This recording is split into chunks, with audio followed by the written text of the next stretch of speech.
Doctor ইউনূসের সঙ্গে Elon মাস্কের ফোনালাপ, পাশেই ছিলেন ট্রাম্প। অন্তর্বর্তী সরকারের প্রধান উপদেষ্টা ডক্টর মোহাম্মদ ইউনূসের সঙ্গে ফোনে কথা বলেছেন যুক্তরাষ্ট্রের অন্যতম ধনাঢ্য ব্যবসায়ী ও এক্সের মালিক ইলন মাস্ক। ফোনে কথা বলার সময় মাস্কের পাশে ছিলেন মার্কিন প্রেসিডেন্ট ডোনাল্ড ট্রাম্প। বৃহস্পতিবার বাংলাদেশ সময় রাত 9টার দিকে তাদের মধ্যে কথোপকথন হয়। প্রধান উপদেষ্টার উপপ্রেস সচিব মোহাম্মদ আবুল কালাম আজাদ মজুমদার তার ভেরিফাইড ফেসবুক পেজে বিষয়টি নিশ্চিত করেছেন। ট্রাম্প প্রেসিডেন্ট হিসেবে দায়িত্ব নেওয়ার পর মাস্ককে যুক্তরাষ্ট্রের সরকারি দক্ষতা বিষয়ক বিভাগের দায়িত্ব দিয়েছেন। এই বিভাগের মাধ্যমে সরকারি ব্যয় সংকোচনের লক্ষ্যে কাজ করবেন মাস্ক। বিশ্বের শীর্ষ ধনী মাস্ক টেসলা, স্পেস এক্স ও এক্সের মালিক।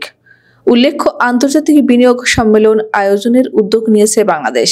আগামী এপ্রিলে রাজধানী ঢাকায় হচ্ছে বৈশ্বিক বিনিয়োগকারীদের জমকালো এই মিলন মেলা। সম্মেলনে অংশ নেওয়ার সম্ভাবনা রয়েছে ব্যবসায়িক টাইকুন ইলন মাস্কের। দায়িত্বশীল একাধিক সূত্র জানিয়েছে, ইলন মাস্কের উপস্থিতি নিয়ে খুবই আশাবাদী সরকার। এরই মধ্যে ইলন মাস্কের জ্যেষ্ঠ নিরাপত্তা উপদেষ্টা ঢাকা ঘুরে গেছেন। অতি সম্প্রতি ইলন মাস্ক বিশ্ব অর্থনীতির ইতিহাসে নতুন নজির স্থাপন করেছেন। ব্লুমবার্গের প্রতিবেদন অনুযায়ী তিনি প্রথম ব্যক্তি হিসেবে 40,000 কোটি বা $400 বিলিয়ন সম্পদের মালিক হয়েছেন।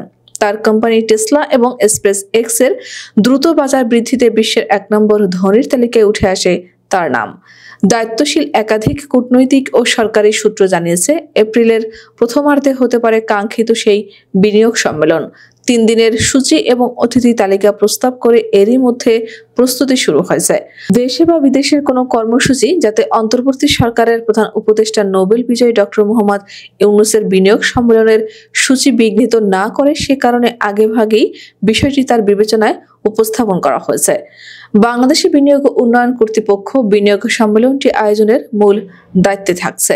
তবে পুরো সরকার তথা প্রশাসন যন্ত্র ওই মেগা ইভেন্ট বাস্তবায়নে যুক্ত হবে বলে জানিয়েছেন সংশ্লিষ্টরা। তাদের দাবি, এপ্রিলের প্রথমার্ধে টার্গেট করে 53 বছরের ইতিহাসের সেরা বিনিয়োগ সম্মেলনটির প্রস্তুতি কর্ম এগিয়ে চলেছে। প্রস্তাবিত তারিখ কিংবা কাছাকাছি সময়ে সম্মেলনটি হবে বলে ধারণা মিলেছে। সূত্র জানিয়েছে, ঢাকা সম্মেলনে আমন্ত্রণ জানানোর টার্গেটের তালিকায় রয়েছেন বিশ্বের ধনী ব্যক্তিরা। ওয়াকিবহাল সূত্র বলছে, বিনিয়োগ আকর্ষণে বৈশ্বিক টাইকুনদের কাছে টানার চেষ্টা রয়েছে বাংলাদেশের। তাদের আমন্ত্রণ জানানো এবং উপস্থিতি নিশ্চিত করতে নোবেল বিজয়ী ডক্টর মোহাম্মদ ইউনূসের গুড অফিস ব্যবহারের চিন্তা রয়েছে বিডার। প্রসঙ্গত, শান্তিতে নোবেল বিজয়ী অধ্যাপক ডক্টর মোহাম্মদ ইউনূস ছাত্র জনতার অভ্যুত্থানের পর বাংলাদেশের অন্তর্বর্তীকালীন সরকারের প্রধান উপদেষ্টার দায়িত্ব নিয়েছেন।